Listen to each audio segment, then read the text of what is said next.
Hello everyone, welcome to all of you in our YouTube channel Parivar institute. दोस्तों, आशा करता हूं आप और आपका परिवार स्वस्थ और मस्त होगा। दोस्तों, इस प्रैक्टिस सेट श्रृंखला का पहला क्वेश्चन है। पहला क्वेश्चन कह रहा है, मध्ययुगीन भारत में सर्वप्रथम रुपया सिक्का किस शासक ने निर्गत किया था। पहला ऑप्शन है क्या, हुमायूं, दूसरा है अकबर, तीसरा है जहांगीर, चौथा है शेरशाह। तो इस क्वेश्चन जो राइट आंसर ऑप्शन नंबर 4 क्या हो जाएगा, राइट हो जाएगा। शेरशाह सूर्य ने ही क्या किया था, भारत में सर्वप्रथम रुपया सिक्का चलाया था, जो कि किसका था, सोना, चांदी और तांबा का था। अगर बात किया जाए कि जो सिक्का होता था उस पर क्या अंकित होता था, तो सिक्के पर बड़े बड़े अक्षरों में सुल्तान का नाम अंकित रहता था। तो इस क्वेश्चन जो राइट आंसर ऑप्शन नंबर 4 क्या हो जाएगा, राइट हो जाएगा। अब चलिए चलते हैं अगले क्वेश्चन की तरफ। अगला क्वेश्चन करने से पहले अगर आप हमारे चैनल में नए हैं तो चैनल को सब्सक्राइब करें, बेल आइकन को जरूर दबाएं, ताकि जब भी हम वीडियो अपलोड करें तो आप लोगों को नोटिफिकेशन जरूर पहुंचे। और दोस्तों, एक ज़रूरी सूचना है, ये जितने भी क्वेश्चन हैं इस प्रैक्टिस सेट में, ये सभी क्वेश्चन यूपी SSC आयोग द्वारा किसी न किसी एग्जाम में पूछे गए हैं, इसलिए पेट के एग्जाम के पॉइंट ऑफ व्यू से भी क्या है, ये बहुत ही महत्वपूर्ण है। चलिए चलते हैं दूसरे क्वेश्चन की तरफ। दूसरा क्वेश्चन क्या कह रहा है, महमूद गजनवी का दरबारी इतिहासकार कौन था। पहला ऑप्शन क्या है, हसन निजामी, दूसरा ऑप्शन क्या है, उतबी, तीसरा है फिरदौसी, चौथा है चंद्रबरदाई। तो इस क्वेश्चन जो राइट आंसर ऑप्शन और सेकंड क्या हो जाएगा, राइट हो जाएगा। जो उतबी था ये क्या था, ये महमूद गजनवी का क्या था, इतिहासकार था। ये क्या था, इतिहासकार था। और जो हसन निजामी थे ये क्या थे, मतलब विद्वान थे, इतिहासकार नहीं थे। हसन निजामी और फिरदौसी ये भी क्या थे, महमूद गजनी के विद्वान थे। लेकिन इसमें इतिहासकार की पूछा, इसलिए क्या है, ऑप्शन नंबर बी क्या हो गया है, राइट हो गया। अगर चंद्रबरदाई की बात की जाए तो क्या थे, पृथ्वीराज के दरबारी का भी थे, पृथ्वीराज के दरबारी का भी थे, जिन्होंने पृथ्वीराज रासो नामक पुस्तक लिखी थी। तो इस क्वेश्चन जो राइट आंसर ऑप्शन सेकंड क्या हो गया, राइट हो गया है। अब चलिए चलते हैं अगले क्वेश्चन की तरफ। अगला क्वेश्चन कह रहा है, प्राचीन पुत्तन पुहार किसके तट पर स्थित है। पहला ऑप्शन क्या है, ताम्रपर्णी, दूसरा है कावेरी, तीसरा है पेरियार, चौथा क्या है, वैगाई। तो इस क्वेश्चन जो राइट आंसर ऑप्शन सेकंड क्या हो गया है, राइट हो गया। कावेरी तट पर ही क्या है, ये स्थित है। अगर पुत्तन पुहार की बात की जाए तो ये क्या है, ये एक प्रकार के बंदरगाह, ये क्या है, बंदरगाह है। पूछा है किस नदी के तट पर स्थित है, तो आप क्या हो जाएगा, ये कावेरी हो जाएगा। तो इस क्वेश्चन जो राइट आंसर ऑप्शन सेकंड क्या हो गया, राइट हो गया। अब चलिए चलते हैं अगले क्वेश्चन की तरफ। हमारा अगला क्वेश्चन क्या कह रहा है, अगला क्वेश्चन कह रहा है महावीर को किस नदी के तट पर ज्ञान प्राप्त हुआ था। पहला ऑप्शन क्या, षोडशीकृता, दूसरा है पलासिनी, तीसरा है गंगा, चौथा है क्या, ऋजुपालिका। तो इस क्वेश्चन जो राइट आंसर होगा ऑप्शन नंबर 4 क्या हो जाएगा, राइट हो जाएगा। ऋजुपालिका नदी के तट पर ही क्या हुआ था, महावीर स्वामी को क्या हुआ था, ज्ञान की प्राप्त हुई थी। अगर महावीर स्वामी की बात किया जाए तो इनके जन्म कब हुआ था, महावीर स्वामी के अगर जन्म की बात किया जाए तब क्या हुआ था, 540 ईसा पूर्व हुआ था, 540 ईसा पूर्व हुआ था। अगर इनके बचपन का नाम पूछा जाए तो इनके बचपन का नाम क्या था, सिद्धार्थ था। पिता का नाम सिद्धोधन था, पिता का नाम क्या था, सिद्धोधन था।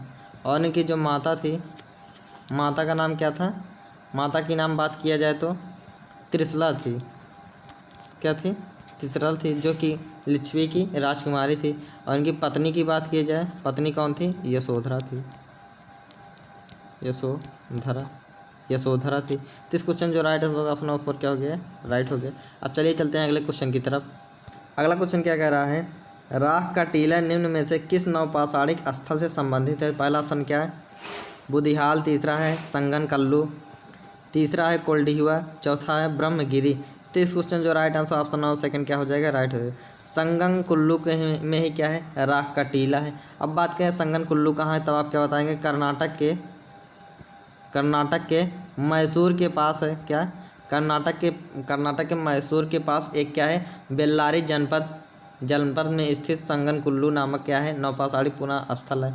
यहाँ मतलब अगर पूछा जाए कि राख का टीला का मतलब क्या होगा, तो विद्वानों को कहने का मतलब क्या है, जो ऊपरी का क्या होता है, एक कंडी होता है, इसको पूरा इकट्ठा करके क्या किए थे, ये लोग क्या किए थे, आग लगा दिए थे, जिससे क्या हुआ, यहाँ राख का ढेर मिला, यानी क्या, राख का टीला मिला। तो स्थान कहाँ था, कर्नाटक के क्या, संगम कुल्लू में। तो इस क्वेश्चन जो राइट आंसर ऑप्शन सेकंड क्या हो गया, राइट हो गया। अब चलिए चलते हैं अगले क्वेश्चन की तरफ। अगला क्वेश्चन हमारा क्या कह रहा है, अगला क्वेश्चन कह रहा है, किस अधिनियम के अंतर्गत प्रथम बार भारत में चुनाव के तत्व पर प्रारंभ हुआ था? पहला ऑप्शन क्या है? भारतीय परिषद अधिनियम 1961। दूसरा क्या कह रहा है? भारतीय परिषद अधिनियम 1992। तीसरा क्या कह रहा है? भारतीय परिषद अधिनियम 1909 में। तीसरा क्या कह रहा है? भारतीय परिषद अधिनियम 1919 में। तो इस क्वेश्चन का जो राइट आंसर ऑप्शन सेकंड क्या हो जाएगा? राइट हो जाएगा। यानी भारतीय परिषद अधिनियम 1892 के तहत ही पहली बार भारत में चुनाव हुआ था। तो इस क्वेश्चन जो राइट आंसर होगा ऑप्शन सेकंड क्या हो जाएगा? राइट हो जाएगा। अब चलिए चलते हैं अगले क्वेश्चन की तरफ। अगला क्वेश्चन कह रहा है गांधी जी ने नमक सत्याग्रह का एकमात्र उद्देश्य क्या था? पहला ऑप्शन क्या है? नमक कानून को निरस्त करना। दूसरा क्या है? सरकार के सत्ता की कसौटी। तीसरा है आम लोगों के लिए आर्थिक राहत। चौथा है भारत के लिए पूर्ण स्वराज। तो इस क्वेश्चन जो राइट आंसर ऑप्शन फर्स्ट क्या हो जाएगा? राइट हो जाएगा। गांधी जी ने प्रारंभ में नमक सत्याग्रह का एकमात्र उद्देश्य क्या था? ब्रिटिश द्वारा लगाए गए जो कर थे उसको क्या किए थे? उसको समाप्त करना था। इन्होंने क्या किया था? गांधी जी ने क्या किया था? 78 सहयोगियों के साथ साबरमती जो आश्रम था वहाँ से 12 मार्च 1930 में क्या 12 मार्च 1930 को पैदल चलकर यात्रा की थी और 6 अप्रैल 1930 को डांडी पहुंचकर नमक जो 6 लिख लेते हैं क्या 6 अप्रैल 1930 को डांडी पहुंचकर नमक का जो कानून था उसको क्या किए? उसका उल्लंघन किए थे और यहीं से क्या किए थे? सबने अवज्ञा आंदोलन शुरू कर दिए थे। तो इस क्वेश्चन जो राइट आंसर ऑप्शन फर्स्ट क्या हो जाएगा? राइट हो जाएगा। अब चलिए चलते हैं अगले क्वेश्चन की तरफ। हमारा अगला क्वेश्चन क्या कह रहा है? अगला क्वेश्चन देखते हैं क्या कह रहा है। कह रहा है इंडियन होम रूल सोसाइटी की स्थापना हुई थी। क्या कह रहा है? इंडियन होम रूल सोसाइटी की स्थापना कब हुई थी? पहला ऑप्शन क्या है? 1900। दूसरा है 1901। तीसरा है 1902 और चौथा ऑप्शन है 1905। तो इस क्वेश्चन जो राइट आंसर होगा ऑप्शन नंबर 4 क्या हो जाएगा? राइट हो जाएगा। 1905 में ही क्या हुआ था? होम रूल लीग सोसाइटी की स्थापना हुई थी। अगर बात किया जाए किसने किया था तब आप क्या बताएंगे? श्याम जी कृष्ण वर्मा ने। क्या? श्याम जी कृष्ण वर्मा ने ही क्या किया था? 1905 में इंडियन होम रूल सोसाइटी की स्थापना की थी, जिसे क्या कहते हैं? इंडियन हाउस के नाम से भी जानते हैं। इस सोसाइटी को क्या कहते हैं? इंडियन हाउस के नाम से भी जानते हैं। क्या है? इंडियन हाउस के नाम से भी जानते हैं, या कहीं कहीं इंडिया हाउस भी लिखा रहता है। तो जो होगा ना, तो आपके हिसाब से जो होगा, लेकिन इस क्वेश्चन जो राइट आंसर ऑप्शन नंबर 4 क्या होगा? राइट हो जाएगा। अब चलिए चलते हैं अगले क्वेश्चन की तरफ। अगला क्वेश्चन कह रहा है किस कांग्रेस अधिवेशन में 1905 में बंगाल में स्वदेशी और बहिष्कार आंदोलन चलाने का समर्थन किया? पहला ऑप्शन क्या है? कलकत्ता अधिवेशन। दूसरा है बेलगाम। तीसरा है कराची। चौथा है बनारस अधिवेशन। तो इस क्वेश्चन जो राइट आंसर ऑप्शन नंबर 4 क्या हो जाएगा? राइट हो जाएगा। अब बात कीजिए बंगाल विभाजन की रूपरेखा कब तैयार हुई थी? 1905 में। तो सरकार ने क्या किया था? 19 जुलाई 1905 को विभाजन की रूपरेखा क्या की थी? जनता के सामने रखी थी। यानी बंगाल के विभाजन की जो रूपरेखा थी जनता के सामने रखी थी और एक दिन बाद यानी 20 जुलाई को विभाजन की घोषणा की गई, जिसके परिणाम स्वरूप क्या हुए थे? 7 अगस्त 1905 को कलकत्ता के टाउन हॉल में स्वदेशी आंदोलन की क्या हो गई थी? घोषणा हो गई थी। कब हुई थी? 7 अगस्त 1905 को क्या हुआ था? स्वदेशी आंदोलन की घोषणा हुई थी। स्वदेशी आंदोलन की क्या हो गई थी? घोषणा हो गई थी। और क्या जो विदेशी वस्तुएं थे उनका क्या किया गया था? बहिष्कार का प्रस्ताव पास किया गया था। और 1905 में ही क्या हुए थे? बनारस के अधिवेशन में जिसकी अध्यक्षता कौन कर रहे थे? गोपाल कृष्ण गोखले। क्या कर रहे थे?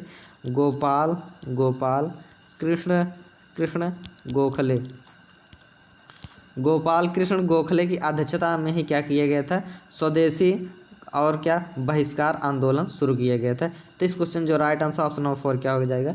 राइट हो जाएगा। अब चलिए चलते हैं अगले क्वेश्चन की तरफ। हमारा अगला क्वेश्चन क्या कह रहा है?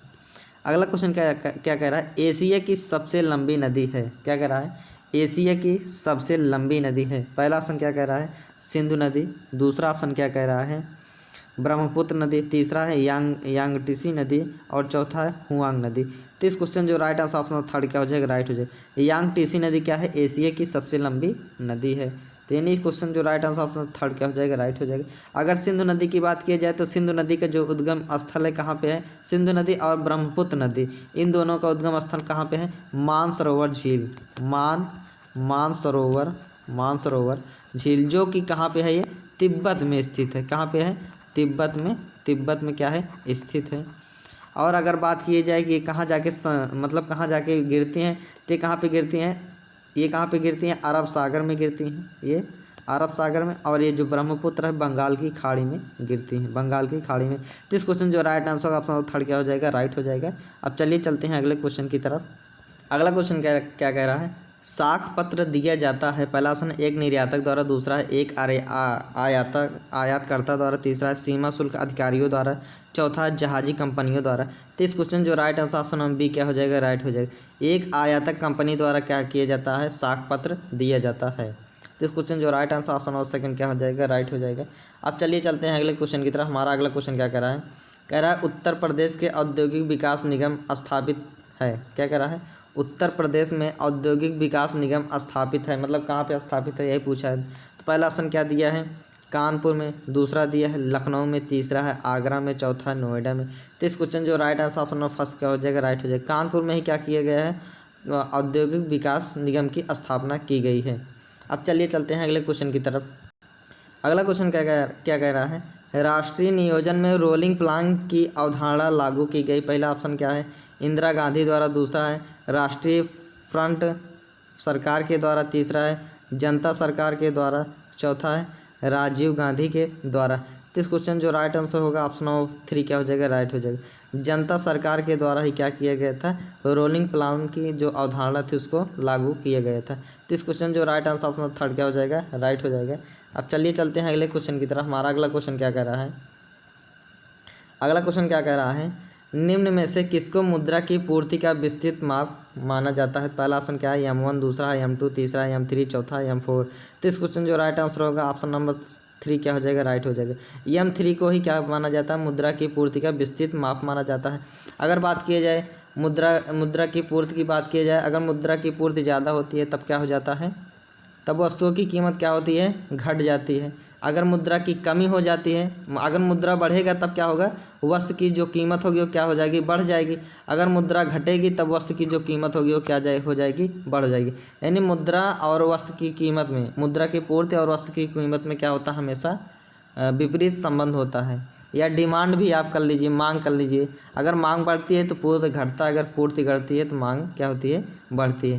तो इस क्वेश्चन जो राइट आंसर ऑप्शन थ्री क्या हो जाएगा, राइट हो जाएगा। अब चलिए चलते हैं अगले क्वेश्चन की तरफ। अगला क्वेश्चन क्या कह रहा है, भारत का आर्थिक सर्वेक्षण संबंधित है। पहला ऑप्शन क्या, योजना आयोग से, तीसरा है RBI से, चौथा है वित्त मंत्रालय से, चौथा है वित्त आयोग से।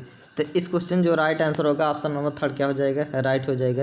यानी भारत का आर्थिक सर्वेक्षण किससे संबंधित है, वित्त मंत्रालय से। और वित्त मंत्रालय का क्या काम होता है, सभी सरकारी जो संस्थाएं होती हैं उनको क्या करता है, मुद्रा का आवंटित करता है। यानी मुद्रा आवंटित करता है, क्या, मुद्रा आवंटित करता है, आवंटित करता है। अगर RBI की बात की जाए, क्या है, बैंकों का बैंक भी, RBI को बैंकों का बैंक भी कहते हैं, जिसकी स्थापना 1935 में हुई थी। कब हुई थी, 1935 में हुई थी। और अगर बात किया मुख्यालय तो कहाँ पे है, ये मुंबई में है, मुंबई में है। और देखिए RBI को क्या कहते हैं, बैंकों का बैंक कहते हैं। अगर RBI का फुल फॉर्म हो जाएगा, क्या हो जाएगा, रिजर्व बैंक ऑफ इंडिया हो जाएगा। अगर योजना आयोग की बात की जाए तो योजना आयोग को 2015 में क्या कर दिया गया है, 2015 में नाम बदलकर नीति आयोग नाम धर दिया गया। क्या, नीति आयोग नाम धर दिया गया है, रख दिया गया है। तो इस क्वेश्चन जो राइट आंसर ऑप्शन थर्ड क्या हो जाएगा, राइट हो जाएगा। अब चलिए चलते हैं अगले क्वेश्चन की तरफ। हमारा अगला क्वेश्चन क्या कह रहा है, अगला क्वेश्चन कह रहा है भारतीय संविधान में, क्या कह रहा है, भारतीय संविधान में संशोधन के लिए विधेयक लाया जाता है। पहला ऑप्शन क्या, केवल लोकसभा में, दूसरा क्या है, केवल राज्यसभा में, तीसरा है या तो लोकसभा में या तो राज्यसभा में, चौथा ऑप्शन क्या कह रहा है, भारत के सर्वोच्च न्यायालय में। तो इस क्वेश्चन जो राइट आंसर होगा ऑप्शन नंबर थ्री क्या हो जाएगा, राइट हो जाएगा। या तो लोकसभा में लाया जाता है या तो राज्यसभा में लाया जाता है। यानी भारतीय संविधान में जो संशोधन के बिल होते हैं, अगर आप किसी नियम या कानून में आपको संशोधन करना है तो आपको क्या करना होगा, या तो किसी न किसी संसद में लाना हो, या तो लोकसभा में लाइए आप, या तो राज्यसभा में लाइए। ये जरूरी नहीं है कि आप किस में लाएंगे, आपकी इच्छा चाहे जिसमें है। यानी लोकसभा में आपकी इच्छा है तो लोकसभा में आप पेश कीजिए, अगर राज्यसभा में है तो राज्यसभा में पेश करिए। तो इस क्वेश्चन जो राइट आंसर ऑप्शन थर्ड क्या हो जाएगा, राइट हो जाएगा। अब चलिए चलते हैं अगले क्वेश्चन की तरफ।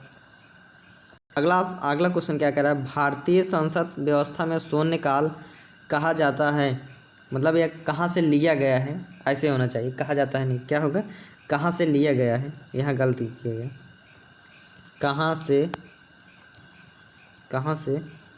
लिया गया है ना। तो पहला ऑप्शन क्या है, संयुक्त राज्य अमेरिका से, दूसरा है जापान से, तीसरा है दक्षिण अफ्रीका से, चौथा है उपरयुक्त में से कोई नहीं। तो इस ऑप्शन क्या होगा, ऑप्शन नंबर 4 क्या हो जाएगा, राइट। उपरयुक्त में से कोई नहीं मतलब किसी जगह से नहीं लिए गए। ये जो शून्यकाल है किसकी देन है, भारतीयों की देन है, क्या है, भारतीय की देन है, यानी भारत की देन है। लेकिन भारतीय संसद में इसका वर्णन कहीं भी नहीं है, ठीक है। तो इस क्वेश्चन जो right answer option number fourth क्या हो जाएगा, राइट हो जाएगा। अब चलिए चलते हैं अगले क्वेश्चन की तरफ। हमारा अगला क्वेश्चन क्या कह रहा है, अगला क्वेश्चन क्या कह रहा है, हमारे शरीर में क्या कह रहा है, हमारे शरीर में रक्त का दाब होता है। पहला ऑप्शन क्या कह रहा है, वायुमंडलीय दाब से कम, दूसरा है वायुमंडलीय दाब से अधिक, तीसरा है वायुमंडलीय दाब के बराबर, चौथा है उपरयुक्त में से कोई नहीं। तो इस क्वेश्चन जो राइट आंसर होगा ऑप्शन नंबर सेकंड क्या हो जाएगा, राइट हो जाएगा। क्या हो जाएगा, वायुमंडलीय दाब से क्या होता है, हमारा दाब क्या होता है, कम होता है ना, यानी वायुमंडलीय दाब अधिक होता है और हमारे रक्त का दाब क्या होता है, कम होता है। अगर रक्त के पीएच मान की बात किया जाए तो 7 क्या होता है, पीएच मान रक्त का कितना होता है, 7.4 होता है। अगर रक्त की बात की जाए कितने प्रकार का होता है, रक्त 3 प्रकार के होता है, कौन कौन सा होता है, एक आरबीसी होता है, दूसरा डब्ल्यूबीसी होता है और तीसरा क्या होता है, प्लेटलेट्स होता है। अगर रक्त के वर्क की बात की जाए, यानी रक्त का क्या काम है, तो हमारे शरीर में क्या करता है, ऑक्सीजन की मात्रा को पहुंचाता है, कार्बन डाइऑक्साइड यानी गैस की मात्रा को क्या करता है, परिवहन, गैसों का परिवहन करता है, यानी कार्बन डाइऑक्साइड और क्या ऑक्सीजन का क्या करता है, ये परिवहन करता है। तो इस क्वेश्चन जो right answer option number second क्या हो जाएगा, राइट हो जाएगा। अब चलिए चलते हैं अगले क्वेश्चन की तरफ। अगला क्वेश्चन क्या कह रहा है, जीव विज्ञान का नाम दिया था, पहला अरास्तु, दूसरा लामार्क, तीसरा डार्विन, चौथा है लीनियस। तो इस क्वेश्चन जो राइट आंसर ऑप्शन सेकंड क्या हो जाएगा, राइट हो जाएगा। क्या लामार्क ने ही क्या किया था, जीव विज्ञान नाम दिया था। अगर पूछा जाए, अगर बात की जाए डार्विन की, तो इसने क्या दिया था, उत्तर जीविता का सिद्धांत दिया था। डार्विन ने क्या दिया था, उत्तर जीविता का क्या दिए थे, उत्तर जीविता का सिद्धांत दिए थे। अगर अरास्तु की बात की जाए तो क्या है, जीव विज्ञान के जन्मदाता है, जीव विज्ञान के क्या है, जीव विज्ञान के क्या है, जनक है, जीव विज्ञान के जनक है। और लीनियस की बात किया जाए तो इसने क्या दिया था, द्विनाम पद्धति दिया था, क्या द्विनाम पद्धति दिया था। अगर द्विनाम पद्धति के बारे में बात की जाए, तो किसने दिया था, कैलोलस लीनियस। तो इस क्वेश्चन जो राइट आंसर ऑप्शन सेकंड क्या हो जाएगा, राइट हो जाएगा। अब चलिए चलते हैं अगले क्वेश्चन की तरफ, जो कि प्रैक्टिस सेट का क्या है, अंतिम क्वेश्चन है। देखिए कौन सा क्वेश्चन है, क्या कह रहा है, फोटोवोल्टिक सेल संबंधित है। पहला ऑप्शन क्या है, सौर ऊर्जा से, दूसरा क्या कह रहा है, नाभिकीय ऊर्जा से, और तीसरा क्या कह रहा है, पवन ऊर्जा से, चौथा क्या कह रहा है, भूतापीय ऊर्जा से। तो फोटो जो वोल्टिक सेल होता है क्या होता है, सौर ऊर्जा से संबंधित होता है। तो यानी इस क्वेश्चन जो राइट ऑप्शन फर्स्ट क्या हो जाएगा, राइट हो जाएगा। जो फोटो वोल्टिक सेल होता है क्या करता है, विद्युत ऊर्जा को क्या करता सौर ऊर्जा को क्या करता है, सीधे विद्युत ऊर्जा में परिवर्तित करता है। अगर बात की जाए कि सौर सेल की स्थापना की बात की जाए तो तब का स्थापना कब हुआ था, 1954 ईस्वी में सौर सेल की स्थापना हुई थी। यानी इस क्वेश्चन जो राइट आंसर ऑप्शन फर्स्ट क्या हो जाएगा, राइट हो जाएगा। तो दोस्तों आशा करते हैं कि आपको यह प्रैक्टिस सेट ज़रूर पसंद आया होगा। अगर पसंद आया लाइक कीजिए, शेयर कीजिए, सब्सक्राइब कीजिए और दोस्तों कमेंट के माध्यम से ज़रूर बताइएगा हमारा वीडियो कैसे लगा, क्योंकि दोस्त आप लाइक शेयर सब्सक्राइब और कमेंट करते हैं तो हमें मोटिवेशन मिलता है और हम क्या करते हैं और अच्छा जो एग्ज़ाम के पॉइंट ऑफ व्यू से बहुत ही महत्वपूर्ण है उन सारे क्वेश्चन को आपके सामने क्या करते हैं, प्रस्तुत करते हैं। तो दोस्तों आशा करते हैं आपको ज़रूर पसंद आया होगा। धन्यवाद।